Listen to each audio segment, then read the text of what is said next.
বাংলাদেশের মানুষ ঠিক কোন কারণে ভরসা রাখবে যে এই আদালত আওয়ামী লীগকে নিষিদ্ধ করতে পারবে? তাদের সাবমিশন হবে, তার বিচার প্রক্রিয়া আগে শুরু হবে। 2 থেকে 3 মাস পিছিয়ে গেলে এর মধ্যে তারা বিভিন্ন নেগোসিয়েশন করে, এটাকে তারা কমপ্লিট করে ফেলবে। তাহলে যেই আদালতে নেগোসিয়েশন করার জন্য প্রসিকিউশনকে বলা হয় যে আমাদের ফাইলটা শুধু পিছিয়ে দাও, তাতে কত কোটি টাকা লাগবে, তাহলে সেই আদালতের উপরে বাংলাদেশের মানুষ ঠিক কোন কারণে ভরসা রাখবে যে এই আদালত আওয়ামী লীগকে নিষিদ্ধ করতে পারবে? এটা আপনাদের কাছে জানতে চাই। দেখেন, আমি সাধারণত আমরা অনেক জোরে কথা বলি, আজকে আরো আস্তে কথা বলবার কথা, কিন্তু গায়ে শক্তি নেই, গলা থেকে কথা বেরোচ্ছে, আপনারা যেন পিছন পর্যন্ত পান তাই জোরে বলছি, কিন্তু কথাগুলো খুবই টেকনিক্যাল, একটু বুঝিয়ে বুঝিয়ে বলবার চেষ্টা করছি। ব্যাপারটা হলো, তাহলে এই ট্রাইব্যুনালের কি হয়েছে? দ্বিতীয় প্রশ্ন, আসিফ নজরুল স্যার বলেছিলেন এই বছরের মানে 2025-এর জানুয়ারিতে সেকেন্ড ট্রাইব্যুনাল হওয়ার কথা। এখন চলে মে মাস, এখন যখন আমরা আন্দোলন শুরু করলাম তখনই সে আবার বলছে এই মাসেই সেকেন্ড ট্রাইব্যুনাল হবে। গত 6টা নাকি আপনার শয়তানে কামড়াইছে, আপনি করেন নাই কেন? আপনার কামড়াইছে কিসে? আপনার একটু বলতে হবে। এইটা গত এই বছরের জানুয়ারি মাসে করবার কথা, আপনি মে মাস পর্যন্ত সেকেন্ড ট্রাইব্যুনাল করেন নাই।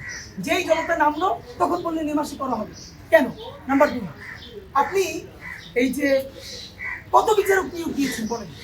আপনি তো জানেন আগের আওয়ামী লীগের সব বিচারকগুলো আওয়ামী লীগ। এবং দেখেন, বাংলাদেশের সব থেকে ভয়াবহ জায়গা, সচিবরা ফ্যাসিস্ট আওয়ামী লীগের সব দোষর, শুধু দোষরই না, সেবা দাস, আমরা তাদের নাম উন্মোচন করব। পুলিশের মধ্যে তো আছে, যাদের কথা আলোচিত হয় না তারা হলো গ্রেড 1 আওয়ামী লীগের সন্ত্রাসী, তারা হলো বাংলাদেশের আদালতের বিচারক। তারা হাজার হাজার কোটি টাকার মামলা বাণিজ্য করে, বিএনপি থেকে শুরু করে জামাত থেকে শুরু করে মানুষের মামলা, মানে মামলার রায় সে কি দিবে, এলাকার পাতি আওয়ামী লীগের অ্যাডভোকেটের মুখের দিকে তাকে তারপরে সে রায় দিবে। আমরা জুলাই গণহত্যার মতো বিচারের রায় সেই সব ট্রাইব্যুনালে সেই সব বিচারকদের কাছে আমরা দিব, তার আপনি কেন এর মধ্যে আরো বিচারক নিতেছেন না? এই প্রশ্ন নাম্বার 2। আর একটা গুরুত্বপূর্ণ প্রশ্ন হচ্ছে, অনেকেই বলে ভাই আওয়ামী লীগ নিষিদ্ধ করে রাস্তা কি হবে? ছাত্রলীগ তো আগে নিষিদ্ধ করছিল, তো ছাত্রলীগ নিষিদ্ধ করার পরে তো ছাত্রলীগ মিছিল যায়, মিটিং করে, জয় বাংলা বলে, তো আওয়ামী লীগ নিষিদ্ধ করার পর তো এটা হবে। এখানে দুটো কারণ ভাইরা, আওয়ামী লীগ নিষিদ্ধ করা এই জন্য জরুরি ছিল, এই কয়দিন আগে ধানমন্ডি, তারপরে রামপুরায়, তারপরে উত্তরায় মাঝেমধ্যে ফ্যাসিস্ট খনিদিক অনেক টাকা দিয়ে কিছু লোকদেরকে নামানোর চেষ্টা করে, রাইট? এখন এদেরকে প্রতিহত করবে কি? দেখেন, আপনি আমি এদেরকে যদি প্রতিহত করতে চাই তাহলেই বলবে মহা মুশকে দেওয়া যাবে না। আর যদি স্বরাষ্ট্র উপদেষ্টা বলি, স্বরাষ্ট্র উপদেষ্টা বলেন এদেরকে ধইয়া থানায় দেন, পুলিশের কাছে দেন। খেয়াল করেন, যারে আপনি নিষিদ্ধ করেন না, যে নিষিদ্ধ সংগঠন না, সে যদি এখান দিয়ে মিছিল করে যায় তাহলে ধরার কোনো ইতিহার আমার আছে? মানে রাষ্ট্র আমাকে উস্কে দিচ্ছে তুমি অপরাধ করো, আপনি তারা নিষেধ করেন না, অথচ আমার বলতেছেন এই মিছিল তুমি ধৈর্য ফেলাও। ভাই আমি কেন ধরবো? আমি আমাকে আপনি অপরাধী কেন বানাচ্ছেন? আপনি করেন।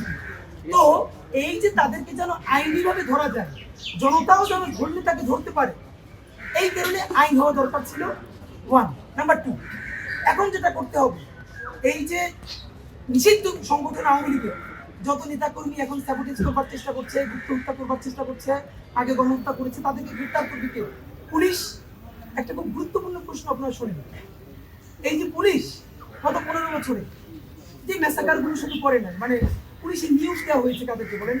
ডিসিএস এ দেওয়া হয়েছে ছাত্রলীগের সভাপতি, সেক্রেটারি সাইন করেছেন যাদের ব্যাপারে, অথবা আওয়ামী লীগ থেকে।